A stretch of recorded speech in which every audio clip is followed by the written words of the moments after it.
उत्तरकाशी से हमारे defence editor और सहयोगी मनीष प्रसाद भी जुड़ चुके हैं, जो काफी दिनों से वहां पर मौजूद हैं। मनीष, सबसे पहले तो बताइए कि रैट माइनर्स किस तरह से इस मशीन का इस्तेमाल कर, इस तकनीक का इस्तेमाल कर वहां ड्रिलिंग कर रहे हैं, और जाहिर सी बात है जो हम तस्वीरों में देख रहे हैं वो हॉरिजॉन्टल ड्रिलिंग नजर आ रही है, और वक्त कितना लगेगा? देखिए, पहले तो हम अभी का अपडेट देते हैं कि पुष्कर सिंह धामी यहां पर पहुंचे हैं। एक हाई लेवल रिव्यू मीटिंग साथ में पुष्कर सिंह धामी और जनरल वीके सिंह करने वाले हैं। अब रैट माइनर्स की बात, बिकॉज ये यहां पे कुल मिला के 12 की संख्या में वो लोग हैं जो कि नवयुगा कंस्ट्रक्शन कंपनी के हैं, और 6 की संख्या में ये अंदर काम कर रहे हैं। जब एक टीम काम करती है तो उसके बाद दूसरी टीम वेट करती है, और उसके साथ इनके 7 मैकेनिकल सपोर्ट में लोग हैं, और भारतीय सेना के 8 ऑफिसर्स और जवान भी इसमें मौजूद हैं। इनको पूरे इक्विपमेंट दिए गए हैं। अब जहां पर ऑगर मशीन थी उसको काट के प्लाज्मा और लेजर कटर से निकाला गया। निकालने के बाद ये रैट माइनर्स, यानी ये जो अपनी टेक्निक के जरिए, जिसे हिंदी में चूहा बोरिंग कहते हैं, ये अंदर जाकर जो इनके पास अपने औजार है उससे इन्होंने खोदा, जो 4 अलग अलग होल बनाकर चट्टानों के अंदर, उसके बाद खोदने के बाद इसको जो सरिया था जो और स्टील था उसको काटा, और काटने के बाद मलबे को एक जो बकेट टाइप इन्होंने खुद तैयार किया है भारतीय सेना के साथ मिलकर, उसके अंदर रखकर उसको दूसरी टीम जो है रस्सी के जरिए बाहर निकालती है। बाहर निकालकर फिर खुदाई करती है, और इसी के जरिए करीबन 2 मीटर तक इन्होंने खुदाई कर दी है अभी तक। तो इसका काफी प्रभाव है, और जो हमें बताया गया है टॉप सोर्सेस के द्वारा, करीबन 50 से ज्यादा मीटर की खुदाई अभी हो चुकी है, और 6 से 7 मीटर अभी बाकी है, जिसमें से 2 से 3 मीटर ही बड़ा इफेक्टिव है, क्योंकि वहां पर चट्टाने हैं, लोहा है और उसके अलावा स्टील है। तो इसीलिए रैट माइनर्स बहुत सूझबूझ के साथ 2 अलग अलग टीमों में काम कर रहे हैं।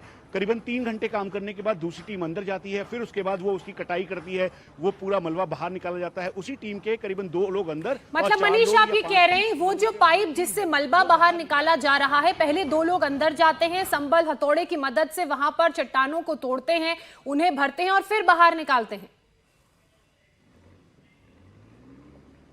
बिल्कुल सही बात है, और यही एक नॉर्मल प्रोसीजर और प्रोसेस है। हमने जो रैट माइनर्स के जो हेड हैं उनसे बात की थी, उन्होंने कहा कि हम बहुत सूझबूझ के साथ मास्क लेके जाते हैं। उसके अलावा मास्क वो वाला मास्क है जिससे अगर जब वो कटिंग करते हैं तो उसका रिफ्लेक्शन उनकी आंखों पे ना पड़े। उसके अलावा ऑक्सीजन लेवल बहुत ही यहाँ पर ठीक ठाक है, जिसकी वजह से उनको ऑक्सीजन की कमी तो नहीं हो रही। लेकिन सबसे बड़ी चुनौती है जब वो खुदाई करते हैं, 4 अलग अलग होल बनाने के बाद उसे जो उनके पास औजार हैं उससे खोदते हुए जब वो मलबा निकालते हैं तो उसे खींचने की है। तो इसीलिए जो बाहर 4 लोग हैं वो उसे खींचते हुए दिखाई दे रहे हैं। इंडिया टीवी ने जो एक्सक्लूसिव विजुअल्स दिखाए हैं उसमें भी वो तस्वीरों में रैट माइनर्स और साथ में उनकी टीम पूरी साफ दिखाई दे रही है। अच्छा मनीष, तो जो हॉरिजॉन्टल ड्रिलिंग की जा रही है, इसमें जो टीम है उसमें कितने एक्सपर्ट हैं जिनकी निगरानी में ये पूरा प्रोसेस किया जा रहा है, और कितने मीटर तक की ड्रिलिंग कर ली गई है? देखिए, इस समय 2 ड्रिलिंग पर पूरी तरीके से फोकस किया जा रहा है। सबसे पहले हॉरिजॉन्टल, यानी जो टनल के अंदर इस समय रैट माइनर्स के द्वारा जो की जा रही खुदाई है उसकी का जिक्र करते हैं।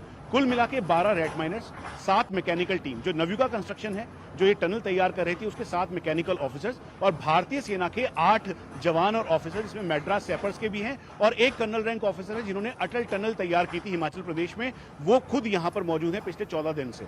अब ये पूरी टीम वो क्लोज टीम है जिसको मॉनिटर करने के लिए ऊपर से जो क्रिस हैं जो कि एक्सपर्ट है, टनल एक्सपर्ट, वो मौजूद हैं। उसके अलावा इसकी पूरी मॉनिटरिंग, क्योंकि जनरल वीके सिंह खुद यहां पर मौजूद हैं, और उसके अलावा पुष्कर सिंह धामी, इनको दी जा रही है। और इसी के जरिए भास्कर खुलबे और जो पीएमओ के ऑफिसर्स हैं वो इसको सीधा पीएमओ को इंफॉर्मेशन दे रहे हैं। अच्छा और मनीष, अब एक और क्या बैकअप प्लान लगता तैयार है कर दिया कि ये जो पूरा प्रोसेस है ये हॉरिजॉन्टल ड्रिलिंग का, कब तक खत्म होगा और जो वहां पर फंसे मजदूर हैं उनको कब तक बाहर निकाल लिया जाएगा? देखिए, एक बात बिल्कुल क्लियर है कि ये अब बहुत ही निर्णायक टाइम है।